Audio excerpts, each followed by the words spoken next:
Hello, welcome to the PixelBlipsPodcast for July 12th, 2012, 6/12/2012. Something like that, yeah. Wait, no, 7/12/2012. 8/12. 8/12, it's not even July anymore. No, it's August. August 12th, 2012, 8/12. 8 plus 12 is 20. 12. Ah! Hey, good Oh, for no, you. I'm You stupid. do maths. Okay, so I'm Andrew Ryan, Andy Ryan. That's David, Dave DeWart. Dave, what have you been playing this week? This week, I started playing a lot of Rock Band Beatles. My wife had a birthday party last weekend, and her friends brought over all the stuff, but they left it because they were all hungover, had to go to work. That's how I got my Rock Band stuff. Yeah. Someone brought it over and left it and said, you can keep it. Yeah, and that's essentially what happened to us. So now we have Rock Band Beatles and Rock Band 2 and all that. But I've been playing the crap. I have all that. Yeah, I've been playing the crap out of Rock Band Beatles. I don't know why. I just love. Well, it's the music of the the Beatles. I tracks. think like you're hard pressed to find people that are like the Beatles are the worst band ever. Ever, yeah. No, but it's good. And the other thing I like about Rock Band Beatles, as opposed to all the other rock bands And Guitar Hero and all that. and Guitar Hero, is there's a storyline. Yeah, Like it you're takes playing you through their catalog, Yeah. so there's a feeling of progression. Whereas in the other games, you're It's just like- kind of like you start as like a You start with garage some band, easy a club songs band, and- and eventually you're an arena-filling rock band. Which Yeah, whatever. So what else? I picked up Persona 3 Portable. I haven't played much of it. I think I'm like maybe 2 days into the time cycle on it. Yeah. I've been playing a lot of and Persona 3, but I've always been playing a lot of Persona 3. I actually figured Yeah. out how you're supposed to play that game. Not spam through the days and just Yes. grind it out. Okay. There's a way that you can play that game, and it makes objectives easier later on. Yeah. And I guess last weekend I went to one of our little stores around town and I picked up Mega Man 2. So I was playing that a little bit. Mega Man 2 is the best. I remember as an adult beating Mega Man 2 was being probably like, the greatest "Yes, day of my I life. win!" Like tears were in my eyes when I finally was like, "It's the bubble lead! It's the bubble lead!" Yeah. So So it was pretty good. And I guess, what have you been playing? I've been playing a lot. Tons. Tons. A veritable cornucopia of stuff. Lots of new games for you. Yes. Well, not new games. New games to you, not new games games to me, for yes. everybody. So there was a store in town that advertised on Craigslist. Always check Craigslist if you're looking for retro video game stuff. Garage sales are awesome for that too. Yes. And this store had been closing down. It was at a mall, as most things that are closing down are also at malls. At malls, yes. And it was an old retro video game store. So I went in there, and they had just boxes of stuff. Like, it was all over the place.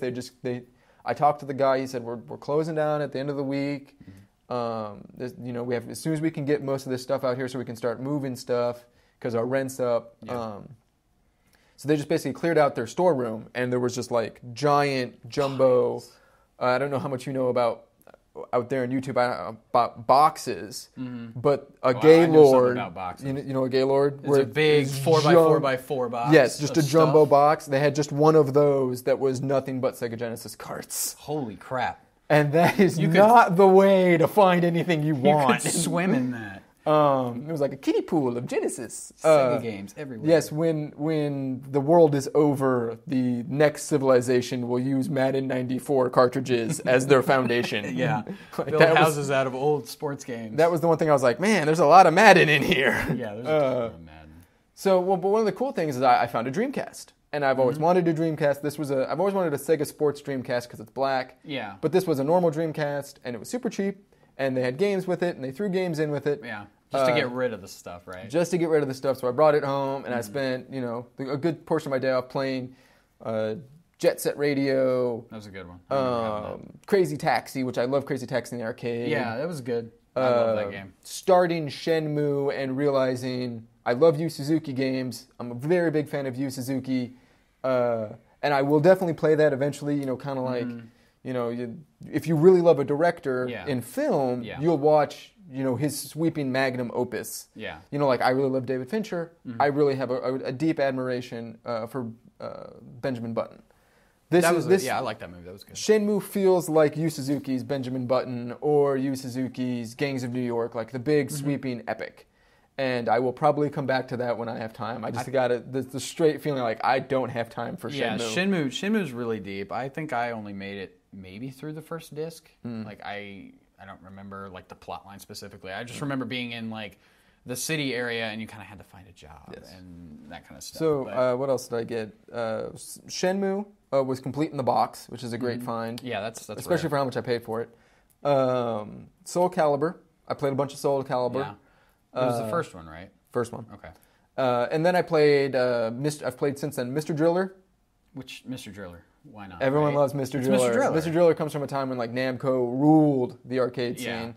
And Record of Lodos War, because I'm a big fan of Record of Lodos. How is that from game? the I anime. never had it initially. It's like a action-adventure Diablo clone. It's interesting. Oh, okay. I don't feel like I'm going to get much further into it on this first playthrough. But what I've spent most of my time this week playing, and the two big games I want to hit on are Sound Shapes for the Vita and the PS3, which is amazing. Yeah, I want to pick it up, but I know I'm a cheap ass, and I'm kind of waiting on it to go on sale, not just PS Plus sale. Yeah, I can tell this is the type of game that I'm going to keep on my Vita, that I'm going to keep playing. You just play it every now and then. Now, are you able to add tracks to it? Or there are user-generated levels already, and it's only been out for like a week. Okay, that's cool. And it's good, and it goes well together, and get a good pair of headphones, play that game. Play that game, all right. Turn that volume up. I've also been playing The Walking Dead. Yeah, I picked that up this Telltale's The Walking Dead. God. I'm a big fan of Telltale games ever since they started re-releasing the Sam & Max games. I really like how they're propelling the adventure genre forward. Mm-hmm. I remember reading an interview back when they did the Jurassic Park game when they were talking about, we really love Heavy Rain, and we really want to do things how Heavy Rain does things. And I really love Heavy Rain. Heavy Rain was good. And I feel more games should be like Heavy Rain. And The Walking Dead is half step between a Telltale game and that kind of that real deep game. Immersive, Heavy Rain or Indigo Prophecy. Yeah. Really great. The storyline's super awesome. It's well written, well acted. I feel more emotionally invested in those characters than I've ever felt in most video games. I've played the first 2 episodes. We are going to do no spoilers. I hope not. None.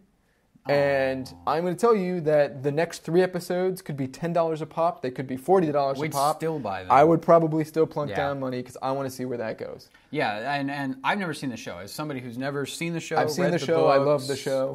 Or anything like that. I am actually drawn to getting on Netflix and finding this because I know it's on Netflix somewhere. I just have to find it. And in the 2 or 3 hours I was playing it last night, I finished the first act or chapter or whatever. First episode. Yeah. Episodic first episode.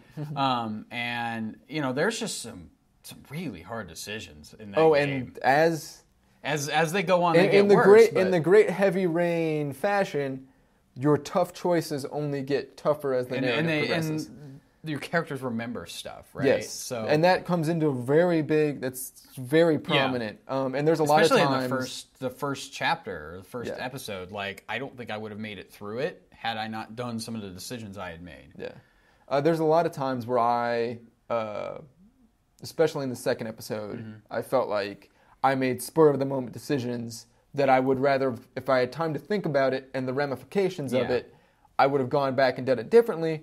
But I'm not going to because I want to see where that progresses. Leads out, and then when you play through it a second time, you might try to make the different decision. That's my call. Like with some of the stuff I did, I was just like, okay, I'm going to play this again just to see how it plays out without this guy or with this other guy. Mm-hmm. So it's the same thing went on in Heavy Rain where there were moments where I just looked at myself and was like, I should have done that differently. I am a horrible person. Why did I do that? Like, oh my God. But yes, so our recommendation this week, going ahead, if you're watching this, take your time. If you remember PlayStation Plus, they're free. Or spend the $10 an episode or $5 an episode, whatever they are. I think it might be $15 or $25 for the first one, but everything after that is $5.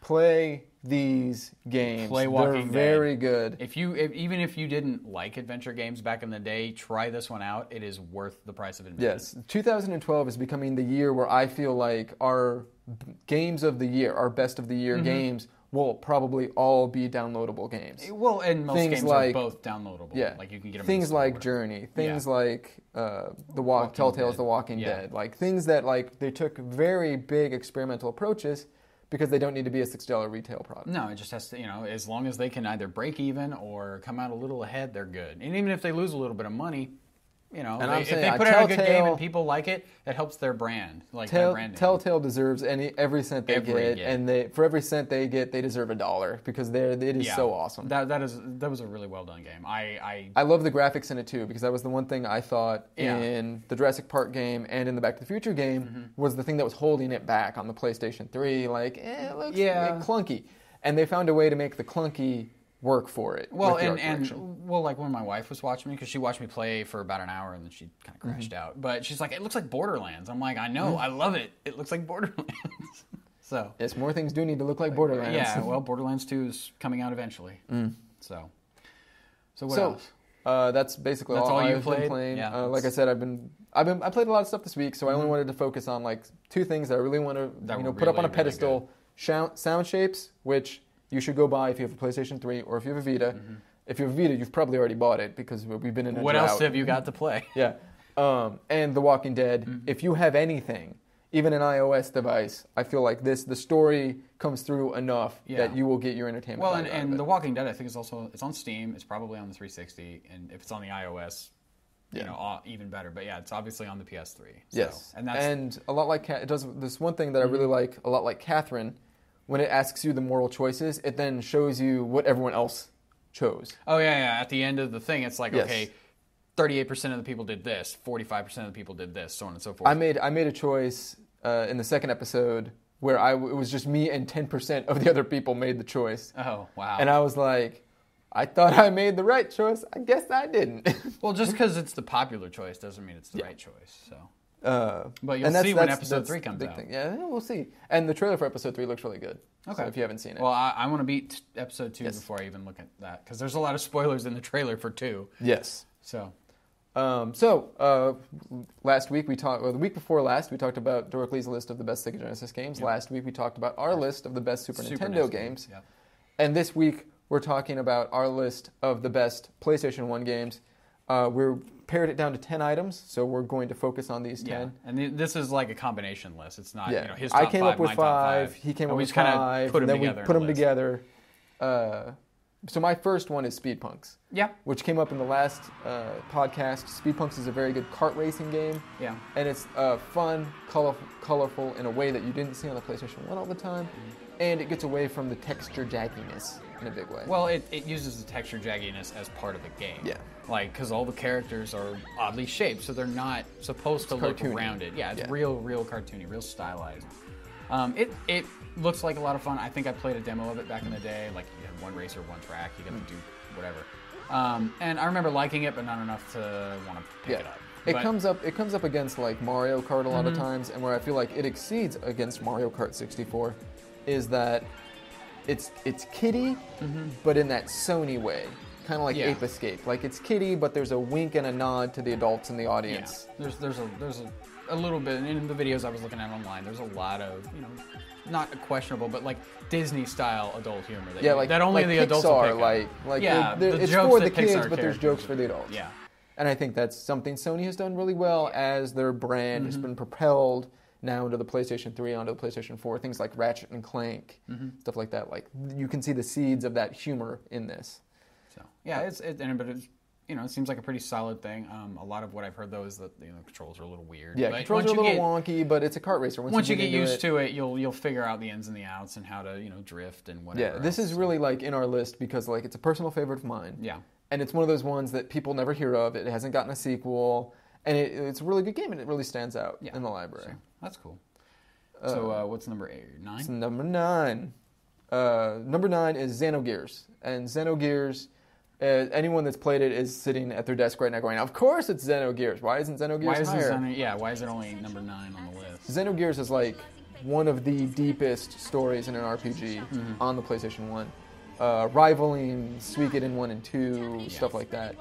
And I really like it because it pushes the RPG genre in ways that other games didn't push the RPG genre.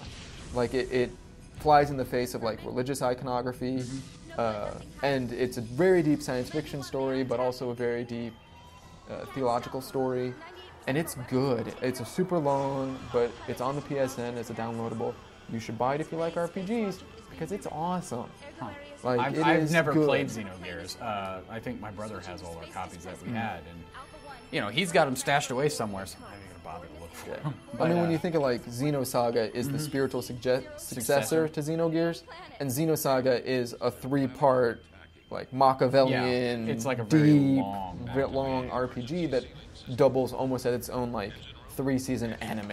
Yeah. Like, and this is, you know, Xenogears came out at a time when I was getting into Evangelion and wanted something like this, and so it really resonated with me. Yeah, well, that's cool. I've never played it, but now I might, you know, see if I can find it, you know, cheap at a little store or a $10 on the PlayStation Network. I understand that, but I'd like to have a physical copy. I know. So that's the problem. That's the problem with being a retro gamer. You always want the thing. You want the disc or the cart. You know, sometimes the virtual console's okay, but sometimes it's not. Yeah. So 8 is super popular. I think it should be on everybody's list. Resident Evil 2. I think this is the best Resident Evil game on the PlayStation 1, and probably the best Resident Evil game until Resident Evil 4. Meat tank. I know. You don't like the controls. Well, it was janky, but you know, for the time frame we're looking at, right? It was probably one of the better looking, better sounding survival horror games. And it does an excellent job of instilling fear in you. Yeah, and you know, you just kind of get that creepiness a game when you're you running don't around want to in play these with the small lights levels. off. Yeah. And you never know when you're going to get attacked by zombies. I mean, yeah, zombie shows up. Oh. And it's so terrible because you can't fire. Well, the fighting was never that great in those games to begin with. Yeah, but you hear about the producers talk about, you know, in like the movie Night of the Living Dead, no one's a good shot. No, everybody's a terrible shot. And video gamers are instinctually good shots because we've played other games where there's a lot of shooting. Yeah. So they needed to find a way to kind of balance those two and make you really, you know, keep all the count of all those bullets. Make sure, take your time, aim where you want it. And Resident Evil 4 is the only game that has done that better. Yeah. And a lot of the director's cut reversions on the Wii and stuff make it easier with the pointing device. Yeah. But kind of really taking your time and making sure those bullets hit their mark is what Resident Evil 2 is really about. Oh, yeah. And I can see that. It's just, you know, I'm always put off by weird, janky control schemes. So if it doesn't control the way I think it should, I probably won't play it as long or all the way through. But, you know, like with Speedpunks, if you sit there and play with it and you figure out the nuances and stuff, you'll probably be fine. You just have to get there. You have to get there. And if it takes too long to get there for some people, they just go, eh. Yeah, whatever. Okay, so number 7 is one of your picks. Yeah. Street Fighter Alpha. Street Fighter Alpha 3. It's the only one that I had for the PS1. Yeah. And I liked, you know, outside of it being a Street Fighter game, you know, I know we said, you know, ooh, Killer Instinct on the Super NES. That's great. You know, it was a good Super NES fighter, but I got into Street Fighter at one point when I had, you know, later when I had a Sega and I had Super Street Fighter 2 or something. And one of the things that really stands out in my mind, at least with the PlayStation version, I don't know if the arcade version had this, I'm pretty sure it didn't, was there was like an RPG mode where you would play through, you would, you know, choose your character, and then you would just start stacking stats and whatnot. And that was a lot of fun. And the 3 different ways you could play your character, either with the shadow combo mode, or you had like a 2-level super or a 3-level super type thing. I just remember just dumping hours into Street Fighter Alpha 3, and I had a blast with it. Yeah, see, I was a big Street Fighter player, but I wasn't a big Street Fighter Alpha player. Yeah. Basically because of the 3 different techniques. So countering that was always kind of difficult. Yeah, and it wasn't until Street Fighter 3 came along that I really got back into doing stuff at the arcades. Yeah. So it kind of Street Fighter Alpha died. Yeah, Street Fighter Alpha came at an odd time in my life, so I totally missed it. But you know, it was a good game. I liked it. I think the only fighting game on our list. So yes, it is. You know, gotta represent the fighting games. We got kart games. Why not fighting games? Yes. So number 6 is one that I don't think belongs on this list because I think there are better. Prepare to rage, gamers. Better prepare for versions of this series on the PlayStation 1. Specifically, one ending in 9. But because it's your choice. Yeah, I know. I know it's kind of it's Final Fantasy it's everybody's 7. on it's on everybody else's list. Why not mine, right? Yeah. Everybody who loves hamburgers loves Final Fantasy 7. Everyone who loves generic blah de blah loves Final Fantasy 7. Why do you be that way? It's super popular. It is. If you love Nicki Minaj, you love Final Fantasy 7. Well, Yeah. No, I like Final Fantasy VII. If it's not clear to people, I don't like Final Fantasy VII. I don't like 7, I don't like 8. You don't like it because it's popular. Yeah. And 8 I'm that kid. 8 doesn't deserve it. But I liked it. You know, it was one of the first JRPGs that I played all the way through. And I dumped. I think my final time when I killed Genova or Sephiroth or whatever it was at the very end, I think I was Eris, right? Eris is the person you kill at the very end. No, she dies like Spoiler 5 alert! miles, like 5 to 10 hours in, depending on how fast you go through. You know, I think I was at like 98 hours or 99 hours played. Now, a lot of that was, hey, I'm grinding out materia because I need money, so on and so forth. Doing all the side questy stuff, killing the weapons and whatnot. But I think, out of all the Final Fantasies that I've played, I think it had the best magic system. I know, it's weird. The materia system was my favorite way of dealing with it because you could set anybody up more or less the way you wanted to set them up.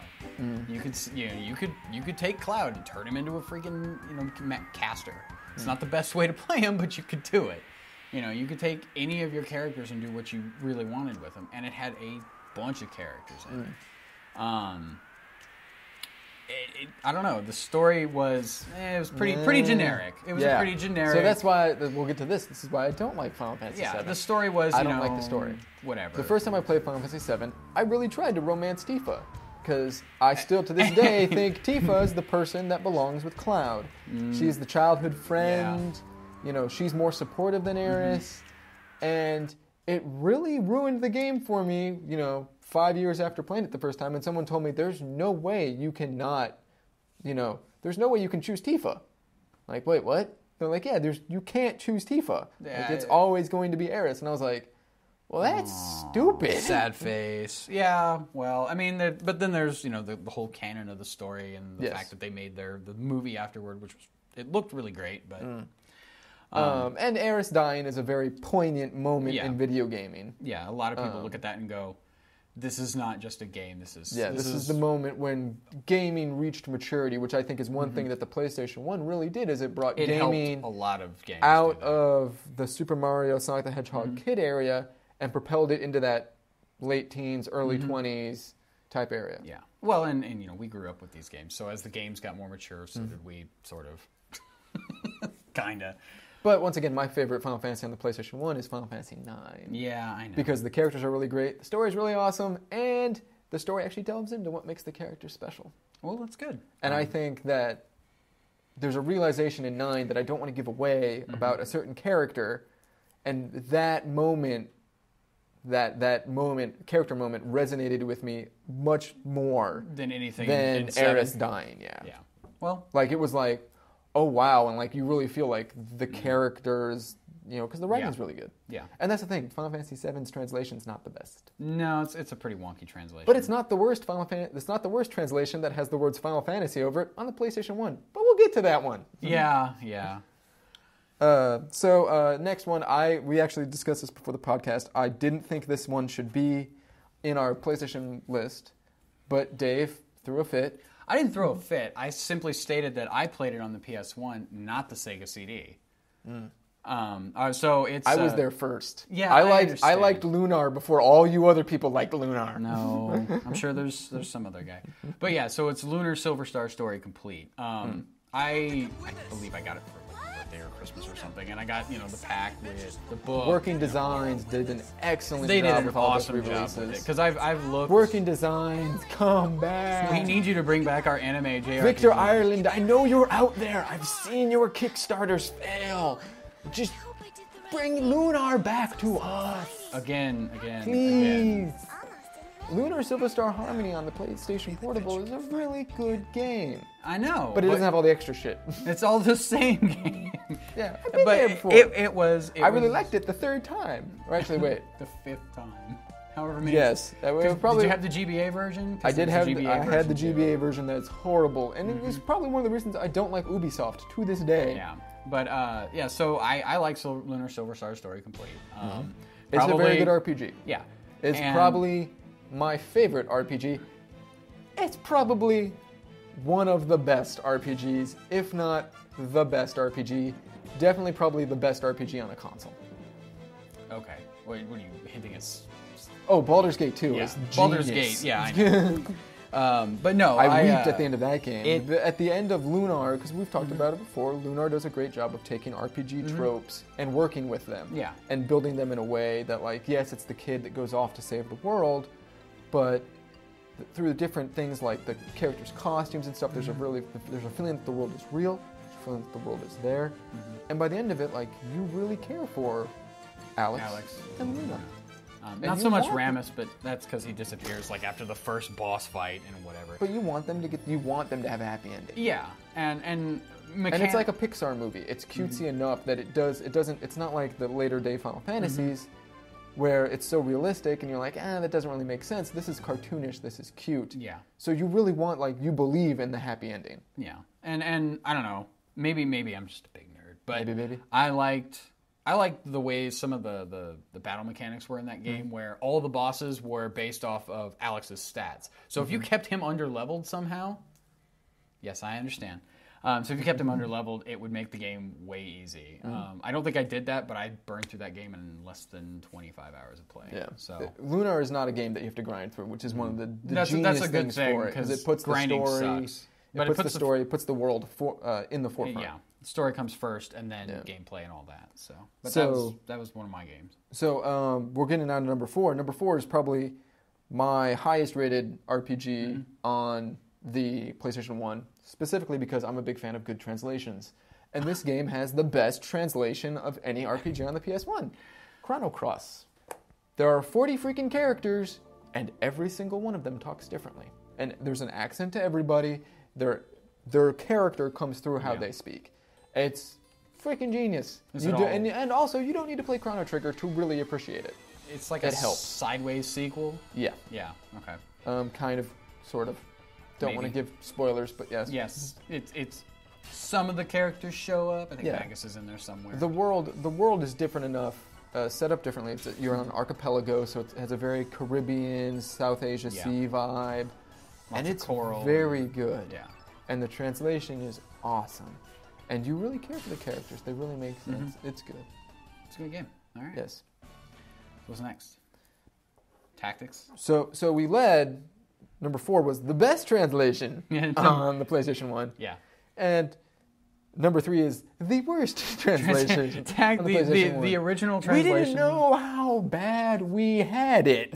Yeah. Until they decided to re-release the game on the PlayStation Portable, which is an infinitely better version of the game. It is the translation-wise, it is a better game. And once again, like my big driver in video games is story and character and really loving those things, and I feel that Final Fantasy Tactics' translation gets in the way of those things. Yeah, and if all you were doing, like if there was a very minimal story. Excellent. The gameplay is great. Like the whole, you build your army, go. That's why Final Fantasy Tactics is above Chrono Cross, because the gameplay is just superb. Yeah, and it was another one of those big time sink games. You had to grind a little bit because it's an RPG, it's a Final Fantasy RPG, but just being able to customize the grinding, because the gameplay was so good. The grinding, that didn't even bother you. Was fun. Yeah, and when we got the PSP version, we figured out the story was freaking genius. Yeah, the story was way better because it was easier to understand. You didn't have to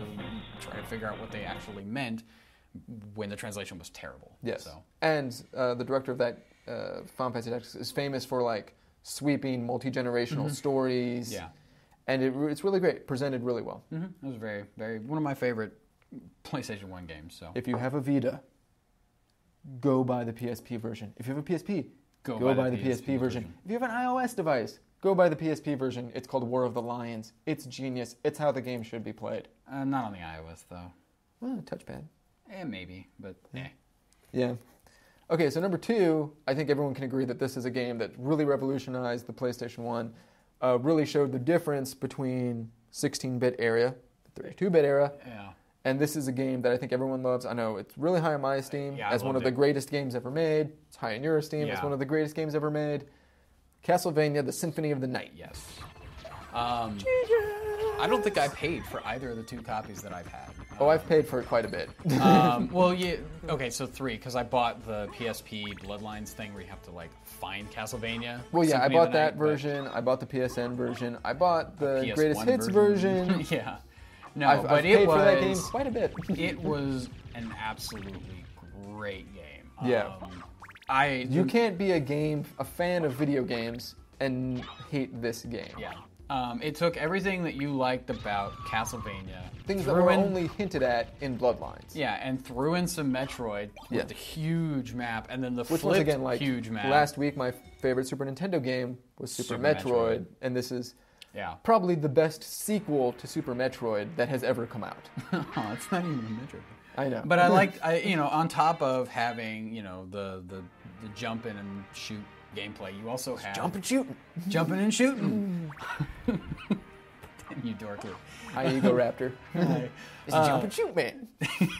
Jump and shoot. You also have the RPG elements where Alucard levels up as you play. Yes, I liked the spell casting, which was all Street Fighter moves. Yeah, which you could unlock right off the bat, provided you had the mana to do it. Yes, and you knew what they were. Yeah, well, some of them were just insanely hard to pull off. And there's cool little things, like in the bottom of one of the towers, there's a floating room with a telescope in it, and you can look in the telescope. It does nothing for the gameplay. It does nothing for the game. Sometimes you'll see the boatman that's way lower in the bottom. But yeah, most of the time you just see an empty moat with trees in the background. And it's just cool. And it builds. It is. And the weirdness of Dracula's castle has never been more apparent. It is than just in Symphony of the Night. Most random looking thing that it doesn't ever, go together cool. well. It is awesome. And the bad guy, the sprites for the bad guys are genius. And some of the bosses are just ridiculous. Oh, the Frankenstein boss that's like 3 different sprites at once. I mean, it's just great. Was it the Beelzebub one? Where it's like, this was in the flipped castle. Okay. He's like a giant rotting corpse hanging off a bunch of meat hooks. Yes. Yeah, I think that's Beelzebub. My favorite boss is probably the Legion boss, where it's just the giant mass of dead people. Oh, yeah, where you just have to keep throwing stuff at it. Yes, it's awesome. Good, great game. Buy it now. Yeah, get it. It's $10 on the PSN, right? Yes. For the PlayStation 1 version. And it works on your PSP and hopefully eventually on your Vita. Vita. You take it wherever you want. Okay, so now for those of you keeping count, that was number 2. Yeah, yep. What could possibly be number 1, Dave? What manna from heaven in this list of 10 standout games? I think it was the game I gave you when I gave you your PS1. Yes! Game that made me a Sony fanboy. That would be Metal Gear Solid. It is. Oh, it's so good. To this day, like, if it wasn't for the fact that I really like Metal Gear Solid 3, and I feel that Metal Gear Solid 4 is a great capstone to what I guess is, according to Hideo Kojima, the first part of the series, Metal Gear Solid 1 would probably be the greatest game ever made, in my opinion. It was really good. I played it. I'm not saying it's not my favorite game, but then again, I wasn't a big fan of the whole sneak around and snap guys' necks and whatnot game play. But and I've made it through that game no alarms several thousand times. Oh, it's so cool. And the Psycho Mantis fight. The Psycho Mantis fight alone, though. It's the first game that took video gaming, turned it on its head. It's like, hey, you need to use that other controller port, buddy. Yeah, and not breaking the fourth wall in a kitschy way, breaking the fourth wall in a meaningful way. Yeah, and how you would read your like memory card stuff, saying, "Hey, you didn't save very much." I see you're good at Castlevania. Yeah, bringing up the Konami things, but it was interesting. I like, the story was good. The story is excellent. The fact that you either, depending on the decisions that you make, you either save Meryl or save Otacon. Obviously, in the canon, Meryl dies anyway. Or goes off, whatever, but Otacon's with you all the time. In the canon, Meryl doesn't die. Have you not played Metal Gear Solid 4? Not really. Okay. I'll let you borrow that. My bad. But I always assumed that at the end of that game, no matter what you did, the next game was always going to be there's no Meryl.